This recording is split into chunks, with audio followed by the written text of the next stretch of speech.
Baik penonton, seperti yang kita dengar saran ataupun pernyataan daripada Yang Amat Berhormat Perdana Menteri itu tadi, kita akan mencapai imuniti kelompok insya-Allah pada fasa keempat pelan pemulihan negara dan semuanya akan dapat direalisasikan dengan memperkasakan program imunisasi COVID-19 kebangsaan. Dan kita sedia maklum juga dalam pelan pemulihan negara ini ada 3 fasa ataupun 3 nilai bagi ambang indikator utama dan salah satunya ialah kadar vaksinasi dalam negara. Ya betul. Jadi kerana itulah lindung diri, lindung semua, kita cari ikhtiar. Ini ikhtiar kita bersama dan salah satu daripada ikhtiar yang boleh kita lakukan untuk meringankan beban kesihatan mental kita adalah menerusi solat ini. Kita buka talian pada anda 0322829841. Anda boleh hubungi terus. Selama setengah jam kita akan berbicara bersama dengan tetamu kita pada waktu ini, iaitu Dr. Shazli Izzat Ghazali, Naib Presiden Persatuan Psikologi Malaysia dan pakar psikologi Fakulti Sains Kesihatan UKM. Cakap tentang anda berharga, nikmati kehidupan. Assalamualaikum, selamat pagi, Doktor. Waalaikumsalam. Apa khabar? Baik. Alhamdulillah. Sebelum ini kita bertemu secara fizikal, hari ini secara maya. Tapi itu tidak memutuskan ruang untuk kita memberikan banyak input kepada para penonton kita, Doktor. Ya. Baik Doktor, kita sedia maklum kita telah mendepani cabaran pandemik COVID-19 ini lebih daripada tempoh 1 tahun dan pelbagai cabaran yang kita lalui dan juga masyarakat di luar sana juga pelbagai permasalahan yang mereka depani. Ada yang kehilangan pekerjaan, ada yang tak dapat pergi keluar bekerja, ada yang banyaklah situasi, ada yang terputus hubungan dengan keluarga, ada yang jarak jauh dengan pasangan, dengan ibu bapa dan itu merupakan satu cabaran permasalahan yang utama. Namun bagaimana kita boleh kongsikan kepada penonton bahawa apa antara perubahan psikologi dan emosi yang sebenarnya berlaku yang boleh kita fahami untuk kita mendepani cabaran ini, Doktor? Okey, melawat. So hari ini tajuk agak berat tapi kita cuba ringankan dengan menceriakan hati kita. Itu the most important thing lah yang boleh kita lakukan sekarang ni. So kalau kita teliti pelaksanaan PKP itu tujuan dia adalah untuk memutuskan rantaian penularan wabak COVID-19 ni. Kita kena jelas tetapi kalau kita tak kuat ia juga akan menyumbang kepada masalah-masalah kesihatan mental seperti tekanan, ketakutan, panik, kebimbangan dan juga seterusnya akan membawa kepada isu berkaitan dengan kemurungan.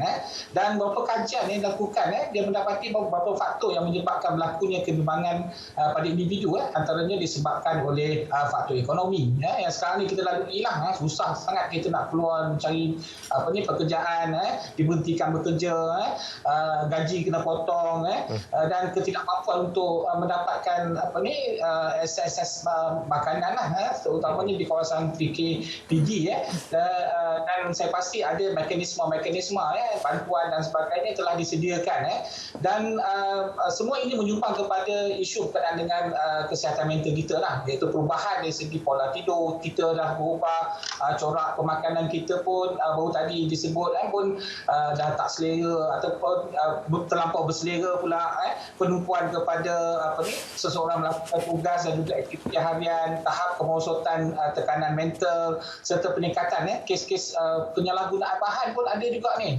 yang dilakukan dan kalau kita lihat setakat ini sepanjang pandemik ni kajian yang dilakukan oleh Wang di China dia mendapati 16.5% individu mengalami gejala kemurungan. Ini kita tengok macam-macam insiden yang berlaku lately ni yang memberikan kesan yang impak pada kita semua yang melihatnya. Selain itu dilaporkan juga individu yang mengalami gejala somatik seperti berdebar-debar, dia sakit dada, sesak nafas dan sebagainya yang menunjukkan yang tanpa menunjukkan sebarang abnormality sewaktu dirawat, pergi jumpa doktor tak ada apa benda pun, tapi sebenarnya dia rasa berdebar-debar, dia rasa macam seolah dia kena serangan jantung dan sebagainya. Dan ketidakstabilan dari segi emosi ini menyumbang kepada masalah rumah tangga pula, dan kebanyakan mereka tinggal terpaksa melakukan multitasking dan ini semua kalau kita lihat, kita rangkumkan dengan tajuk kita hari ini adalah sesuai lah untuk kita melihat, fokus pada diri kita supaya kita hargai diri kita dan kita melalui kehidupan kita dengan keadaan lebih positif. positif, insyaAllah. Itu sedikit daripada saya tadi. Ya, betul. Tapi dalam masa yang sama kita berat mata memandang, berat lagi bahu yang memikul. Berat lagi bahu yang memikul tu sebenarnya kita tak tahu apa sebenarnya yang mereka lalui, yang mereka alami, kerana setiap individu itu merasai kesukaran yang berbeza. Jadi macam mana kita dalam keadaan yang susah dan juga sukar ni, doktor, kita nak cakap diri kita dekat depan cermin, diriku berharga dalam keadaan yang penuh kesukaran ni, doktor? So kalau kita lihat waktu pandemik ni kita selalu rasa kita berat untuk mengharungi situasi sekarang ni dan kalau kita boleh kita suka tak suka kita dah bangkit dan kita kena rasakan saat ini juga saat saya perlu bangun kita kena menjadi orang yang berharga kita katakan pada diri kita yang kita berharga walaupun apa yang berlaku pada persekitaran kita, so fokus yang mengatakan hidup ini ataupun kita ini berharga. Walaupun usaha yang kita lalui sekarang, apa pun masa lalu yang kita lalui dan apa sahaja benda yang berlaku dalam persekitaran kita, kita kena kata pada diri kita tetap berharga. Dan sedarlah nilai kita ni bukan daripada berapa duit yang kita ada di dalam akaun, di dalam bank bukan daripada berat badan kita nilai kita ni, bukan daripada berapa cantik rupa paras kita, bukan daripada berapa banyak followers kita di dalam media sosial, bukan itu semua, tapi nilai kita ni jauh melebihi semua itu. Kerana apa? Kerana nilai kita bukan dari dunia, melainkan daripada Tuhan Yang Maha Esa. Itu kena jelas. Kita ni adalah makhluk ciptaan Tuhan yang paling indah sekali. Kita pintar, kita tangkas, kita adalah susuk yang unik dan hanya ada satu saja kita di muka dunia ini. So kalau kita lihat ni, kita layaklah untuk mendapatkan kasih sayang, kita layak untuk merasakan kebahagiaan, kita layak untuk merasakan cinta, kita layak untuk merasakan kedamaian, kebahagiaan, dan semua itu kita layak. So bila kita layak, kita berhak untuk mendapatkannya, insyaAllah. InsyaAllah. Kita adalah makhluk yang indah, makhluk yang unik. Itu antara saranan doktor kepada kita untuk kita lebih menghargai kehidupan yang kita ada ini, yang kita miliki, untuk kita bersyukur dengan perjalanan hidup kita. Sebenarnya banyak perkara indah yang ada dalam kehidupan kita. Betul. Jadi doktor, bagaimana dalam situasi ini, dalam situasi tempoh yang mencabar ini, ada sesetengah individu yang terlalu menghukum diri secara berterusan dan terlalu negatif terhadap diri sendiri. Jadi apa saranan doktor terhadap mereka ini supaya mereka melihat kacamata kehidupan ini dengan lebih positif, lebih bermakna dan juga lebih menghargai kehidupan ini, doktor? Okey, penting bagi kita untuk fokus pada diri kita. Tadi Hani cakap tengok cermin dan beri senyuman, beri kasih sayang kepada diri kita. So yang penting bagi saya jangan membenci diri sendiri hanya kerana kita patah hati. Jangan merasa rendah diri ketika kita dijauhi. Jangan berkecil hati walaupun mungkin kita dibuli. Jangan pernah kita rasa kita tak guna hanya kerana orang kata kita tak berfaedah. Dan jangan pernah hilang harapan hanya kerana kita mengalami kegagalan. So hargai diri kita. Diri kita ni bukan ditentukan oleh rupa paras kita apa yang kita lakukan dan juga kejayaan yang ada pada kita, harta kita dan sebagainya, bukan itu nilai kita. Nilai kita adalah walaupun kalau kita lihat orang ni mungkin mengatakan kita tidak berguna, orang ni mungkin bagi tahu kita yang kita ni bukan siapa-siapa sebenarnya mereka tu salah. Kita lebih jauh berharga daripada apa yang kita bayangkan dan kita adalah insan yang diciptakan oleh Allah untuk menjadi insan yang terbaik di dunia dan akhirat. Dan percaya kita kena percaya jika kita susah ramai yang ingin membantu kita, insyaAllah. Just trust yourself. Masyarakat kita sekarang ni tengah melakukan sedaya mungkin untuk sama-sama kita bantu di antara satu sama lain. Itu adalah penting untuk kita letakkan trust ataupun kepercayaan pada diri kita. Rezeki itu daripada Allah SWT, bukan datang daripada kita sendiri. Okey, baik. Percaya kepada diri sendiri, yakinlah semua ini akan mampu untuk diubah, dan yang paling utama adalah bagi tahu diri sendiri anda adalah sangat berharga, dan anda semua yang sedang menonton kita pada pagi ini sangat berharga. Kita ingin mendengar apa sebenarnya pandangan balas daripada anda. Ada soalan berkaitan yang mungkin pada diri anda sekarang ini, anda merasakan kata saya dah hilang kenikmatan hidup sebabkan situasi yang berlaku. Jadi mungkin itu yang ingin diluahkan. Dr. pasti ada jawapannya juga. Anda boleh hubungi kami 0322829841 sekarang ini. Baik, kita nak selalu kita banyak cakap pasal ni doktor. Simptom-simptom sakit, simptom-simptom gejala kemurungan dan sebagainya. Tapi saya nak ubah sikit, doktor, boleh tak? Simptom-simptom yang menunjukkan kita ni rasa berharga. Kita ubah sikit, doktor. Okey, so kita tengok, kita nilai diri kita sepanjang kita berada dalam keadaan PKP ni. Ada simptom antara simptom-simptomnya, adakah kita bersenam? Ini simptom yang pertama. Kalau kita melakukan rutin harian kita bersenam sekurang-kurangnya 30 minit sehari, secara tak langsung dia akan meningkatkan hormon endorfin dan juga serotonin, membuatkan kita rasa tenang, gembira, cergas, bertenaga dan sebagainya. Jadi penting yang ini adalah antara aktiviti-aktiviti yang kena kita instill atau masukkan dalam kehidupan seharian kita lah. Yang kedua, jaga makanan kita. Jangan makan terlalu banyak, makan benda-benda yang berkhasiat, kerana apa yang kita makan tu akan memberikan kecergasan kepada diri kita. So penting bagi kita untuk menjaga makanan yang kita ambil lah. Yang ketiga, kita hadkan penggunaan media sosial. Jadi penting. Kalau setiap hari kita duduk kat rumah tu asyik melihat media sosial je, itu akan memberi impak ataupun memberi kesan fizikal kepada kita. Mata kita pun akan jadi sakit, hati kita pun akan bengkak dan sebagainya. So kurangkan hadkan diri kita dengan media sosial. Ini penting sangat. Dan seterusnya, kalau kita lihat pengurusan emosi juga penting. So tadi saya sebut tadi multitasking kat rumah macam-macam ada. Kat situlah masa anak-anak bersekolah melalui teknologi sekarang ni. Di situ juga kita bekerja dan sebagainya. So pengurusan emosi penting. So that's why saya sarankan kalau boleh kita buat relaksasi yang simple.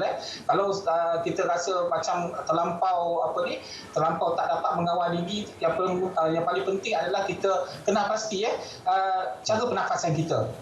So mungkin saya boleh demonstrate sikit. Kalau kita nak menafas boleh, nafas kita tak boleh ni kita tak boleh bezakan nafas melalui mulut ke melalui hidung ke. Sekarang ni kalau kita buat relaksasi, kita fokus kepada inhale, tarik nafas menggunakan hidung, lepas nafas menggunakan mulut. Tarik nafas, lepas nafas. So secara tak langsung dia akan memberi ketenangan pada kita lah seketika, dan kita boleh membuat keputusan yang baik dan memberi tenaga kepada dalaman kita. Yang itu penting sangat. So fokus tarik nafas, lepas nafas, tarik nafas melalui hidung, lepas nafas melalui mulut. Yang paling penting bagi saya adalah komunikasi. Kita signal ni, simptom komunikasi mesti komunikasi yang efektif. Maksudnya ada keupayaan untuk mendengar dengan baik, boleh respon, boleh bertenang dalam menyampaikan respon, tak cepat marah. Ni benda-benda simptom ni penting untuk kita hargai orang-orang yang berada di sekitar kita. Mulut kita ni tak bertulang, dia tak ni lembut, so mudah dia mengeluarkan kata-kata yang tidak kita ingini, lepas tu pun kita menyesal dan sebagainya. Tapi dia memberi impak, implikasi kepada kita selepas itu.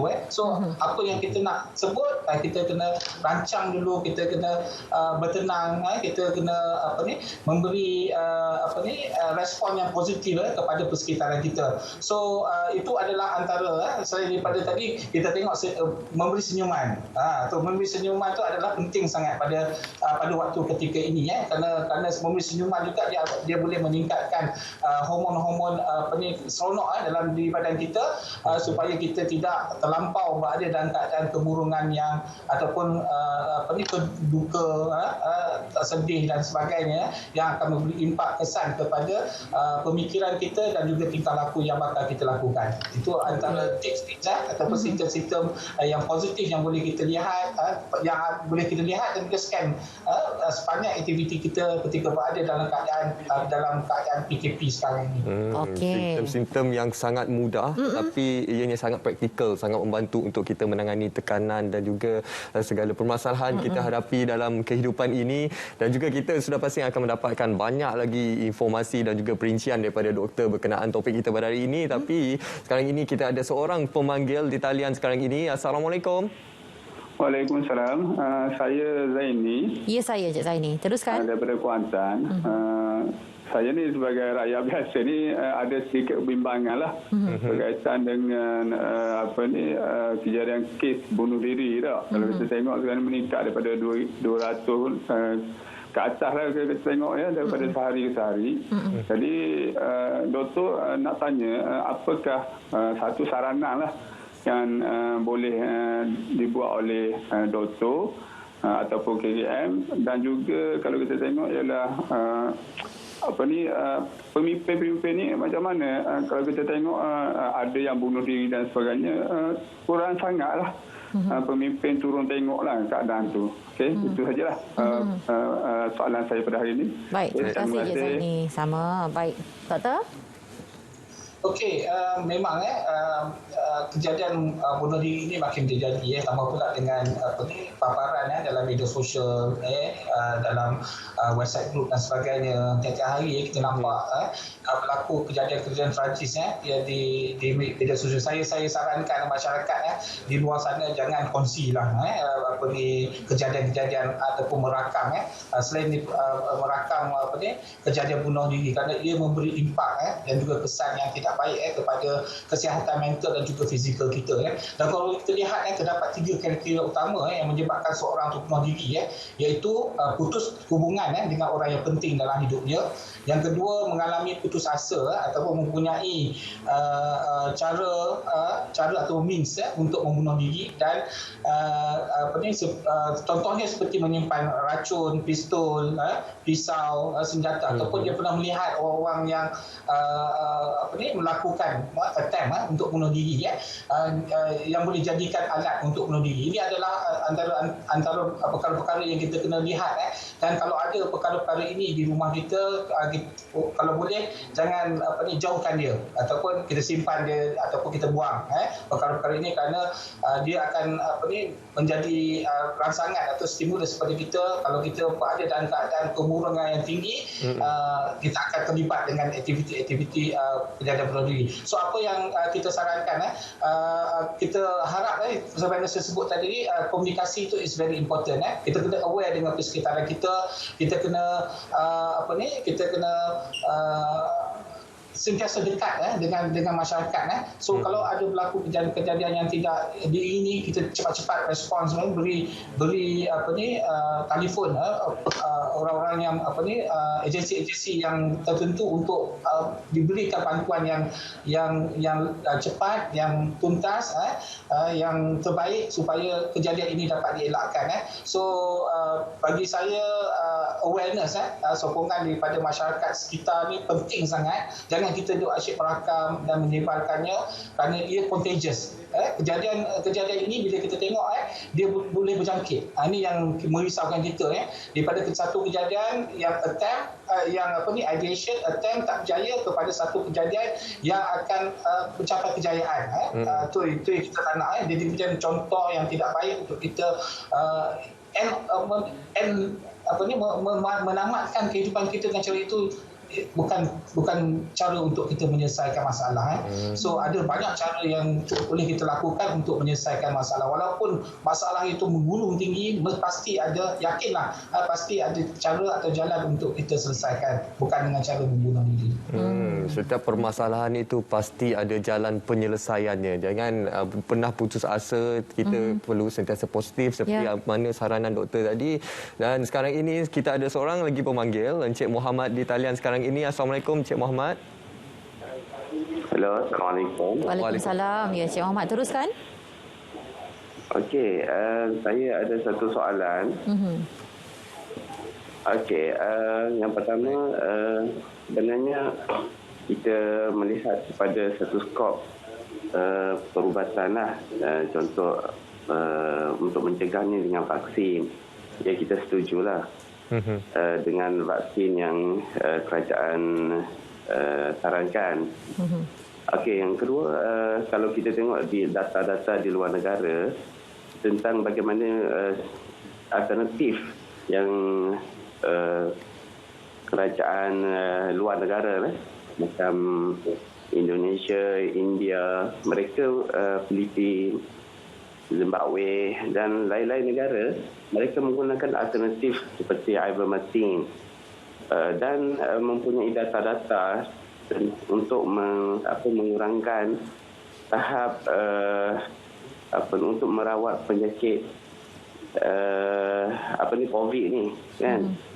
Jadi dan kenapa kerajaan tidak memberikan ivermectin seperti mana yang telah dilakukan oleh negara-negara luar misalnya ketika pesakit-pesakit berada pada tahap 1, 2 dan 3. Okey. Dan kita ada juga contoh kajian saintifik dekat Filipina. Kalau kita Google banyak dekat YouTube bagaimana VCO minyak kelapa darah juga boleh merawat COVID ini. Boleh memastikan dia punya inilah. Jadi soalan saya begitulah, kenapa kerajaan tidak mengambil ivermectin dan sepertinya untuk merawat COVID-19 untuk rakyat Malaysia bagaimana terima kasih oleh kerajaan Cik Muhammad. Cik Muhammad, itu jawapan sebenarnya merupakan satu jawapan yang bukanlah di bawah kapasiti doktor, tetapi dalam masa yang sama doktor mungkin kita boleh beralih sedikit bagi mereka yang memikirkan info-info juga fakta yang mereka terima bila mereka terima semuanya, contohnya tadi penggunaan ivermectin dan sebagainya. Dan bagaimana agaknya mereka harus menerima dan tidak terlampau memikirkan sampai boleh menjadikan satu permasalahan dalam pemikiran mereka yang akhirnya boleh menyebabkan kemurungan sebagai contoh. Kenapa dan kenapa? Silakan, Doktor. Itulah bila kita ada banyak persoalan dalam pemikiran kita, kita akan jadi overthinking. Bila kita terlampau memikirkan, overthinking ni dia akan menyebabkan kita mengalami kebimbangan. So bila mengalami kebimbangan, seterusnya dia akan menyumbang kepada masalah kesihatan mental dan juga masalah fizikal. So bagi saya memang kita tak dapat ubah pemikiran seseorang, individu. So masing-masing dia ada paksi ataupun dia ada paksi kepercayaan dia sendiri. So kalau dia percaya sesuatu alternatif tu boleh berupaya mengubat ataupun mengatasi masalah yang kita alami sekarang ni, pihak kerajaan pun tidak mengelak ataupun tidak menafikan ataupun menafikan hak kita. Dia cuma kerajaan hanya menggalakkan untuk kita mengambil vaksin sebagai langkah alternatif ataupun langkah untuk kita nak mengawal pandemik, dan kajian-kajian saintifik disadarkan sebagai satu hujah yang kuat yang dipegang oleh kerajaan sekarang ni. So bagi saya segala-galanya kita bergantung kepada bergantung kepada sistem kepercayaan self-belief seseorang lah. So saya tak boleh menyalahkan sesiapa dalam soal ini. Tapi yang penting kalau kita percaya pada sesuatu itu just go with it. Mungkin persuasive skill perlu lagi kita garapkan untuk kita menangani isu-isu berkaitan dengan meningkatkan belief system ataupun sistem kepercayaan kita. So yang penting bagi saya, kita nak memutuskan rantaian COVID-19 dan kita nak menjalani kehidupan normal. Yang tu objektif kita jelas. So apa saja mekanisme yang ada sekarang ni yang boleh memberi manfaat kepada kita dan juga kepada keluarga kita dan juga rakyat kita, yang tu yang kita pegang. Okey. Itu sedikit advice daripada saya lah. Betul. Dan kita lihat juga pengambilan vaksin COVID-19 ini merupakan satu jalan ikhtiar untuk kita semua keluar daripada belenggu pandemik COVID-19 dan juga bertepatan dengan tajuk kita juga ni. Anda cukup berharga, nikmati kehidupan. Jadi ambillah vaksin pada hari ini, hadir ke temu janji-janji temu yang ditetapkan oleh pihak kerajaan kepada anda. Dan doktor, kalau kita lihat dalam situasi semasa sekarang ini, bagaimana untuk kita memberikan pemahaman kepada masyarakat untuk mereka menguruskan persepsi dan juga membetulkan pemikiran mereka untuk melihat sisi pandang dunia ke arah yang lebih positif, doktor. Dan untuk kita menggalakkan supaya masyarakat untuk melihat di sebalik pandemik COVID-19 ini ada sebenarnya hikmah yang terbaik yang ada di depan kita. Sebagai contoh, mungkin sebelum ini ada yang sibuk bekerja, tak dapat bersama dengan keluarga selalu, tapi disebabkan pandemik COVID-19 banyak masa dapat diluangkan bersama keluarga. Dan juga ada juga situasi yang sebelum ini bila terlalu sibuk bekerja, sekarang ini bila kita dah ada masa di rumah, inilah ruang untuk kita memperbaiki ibadah kita kepada Tuhan. Jadi apa antara saranan doktor tentang pengurusan persepsi dan juga pemikiran yang betul ke arah positif yang lebih bermakna ini, doktor? Ya, dan yang paling penting sentiasa kekal untuk kita menghargai diri kita. Okey, apa yang Munawar sebut tadi tu memang betul lah. Tambah pula dengan Hani, dia enhance tadi kekuatan fakta itu tadi. So bagi saya memang apa yang berlaku sekarang ni dia ada hikmah dia. Hikmah yang kita tak nampak di depan. Mungkin hikmah tu dia akan mendatangkan kekuatan kepada kita untuk kita menjadi lebih kuat, untuk menjadi lebih teguh, lebih hebat di masa akan datang. Itu adalah mungkin hikmah-hikmah dia. Yang pasti saya nak sebut kat sini, dalam sehari kita duk fikir 70,000 perkara dalam pemikiran kita. 70,000 dalam sehari, dan 80% adalah perkara-perkara negatif. 20% yang positif. So bayangkan macam mana kita nak survive dengan a lot of macam-macam benda yang ada sekarang ni dengan pemikiran yang negatif ini. So kalau saya boleh kongsikan simple exercise, simple exercise yang boleh kita tanamkan diri kita untuk kita menjadi lebih positif. So dalam ketika ini kita tengok kalau boleh senaraikan 100 perkara baik yang ada di depan kita. Cuba senaraikan. Mesti kita akan sangkut nombor 30, 40. 1 hingga 30 tak ada masalah. 30 sampai seterusnya apa benda lagi? Pasal menunjukkan pemikiran kita ni asyik obses kepada benda-benda yang tidak baik atau benda-benda yang negatif. Yang kedua, paksa diri kita untuk melihat yang benda tu dia positif. Sebagaimana yang Munawar sebut ni, kita divert diri kita daripada kita fokus kepada benda-benda yang negatif, fokus kepada benda-benda yang positif. Ada masa untuk kita luangkan bersama keluarga, ada masa untuk kita beribadah dan memohon kepada Allah Subhanahu Wa Taala. Dan seterusnya, kalau apa yang boleh saya boleh tambah lagi ialah kita sentiasa cuba tanamkan sifat suka beri pujian. So anak kita angkat pinggan, terima kasih, macam ni lah anak abang, apa semua segalanya, bagi pujian. Kalau kita ringan bagi pujian, dia automatik dia akan menanamkan sifat-sifat yang positif. Ni kena buat latihan, Lepas tu ubah pemikiran negatif tadi, hargai apa yang ada di sekeliling kita. Jadi penting sangat, walaupun apa sahaja obstacle ataupun halangan yang kita lalui sekarang ni, cuba ubah, cuba hargainya, kerana dia memberi kesan impak kepada diri kita untuk menjadi sebagaimana saya sebut tadi, individu yang hebat, dari segi pemikiran individu yang tangkas dalam menangani masalah, boleh adapt, boleh sesuaikan adjust and adapt dengan environment. Yang ni kita nak skill-skill yang kita tak dapat belajar, tetapi kita dapat melalui pengalaman cara kita mengatasi masalah dan sebagainya. Ini adalah antara exercise simple yang boleh kita gunakan dan juga apply instill dalam diri kita untuk menjadi individu yang hebat, insyaAllah. InsyaAllah. Baik, jadi itu diharapkan dengan segala input dan juga saranan yang disampaikan oleh doktor tadi, anda boleh aplikasi dalam kehidupan harian. Dan yang paling utama adalah apa sahaja persoalan yang bermain dalam minda anda, macam Cik Muhammad tadi kan, mana kita mempunyai rule ataupun undang-undang yang berbeza bagi setiap negara. Jadi kalau dinampak kajian di luar negara sebegitu, ia tidak sama sekali sama seperti mana dalam negara kerana kita mempunyai satu garis panduan yang tertentu. Jadi jangan terlampau berfikir mendalam sangat kerana apabila jawapan itu sudah ada, makanya pastinya akan dizahirkan apakah keputusan dan juga penilaiannya. Dan begitu juga dalam kehidupan kita sebenarnya. Betul. Kita kena sentiasa menilai dan yang paling utama adalah sentiasa menghargai diri. Sementara waktu kita tengah suka ini, kita menggambling tenaga dan bekerjasama untuk membawa input-input yang positif dalam kehidupan kita. Apapun, kami ucapkan terima kasih kepada Dr. Shazli Izzat Ghazali, Naib Presiden Persatuan Psikologi Malaysia dan pakar psikologi Fakulti Sains Kesihatan UKM. Terima kasih, Doktor. Ya, sama. Baik, satu perkongsian yang sangat menarik untuk kita bawakan kepada penonton supaya kita dapat memahami bahawa kehidupan kita ini sangat-sangat berharga. Jadi ambil ruang ini untuk kita melakukan muhasabah diri, refleksi diri supaya kita dapat menghargai segenap lapisan dalam kehidupan kita ini dengan lebih berharga. Baik, untuk 1 jam setengah lagi cukup berharga juga kerana kita akan juga menyentuh tentang berkaitan dengan vaksin satu ETR. Semua kita akan kongsikan seketika nanti dalam Grand Stand Selamat Pagi Malaysia. Teguh kita menang bersama.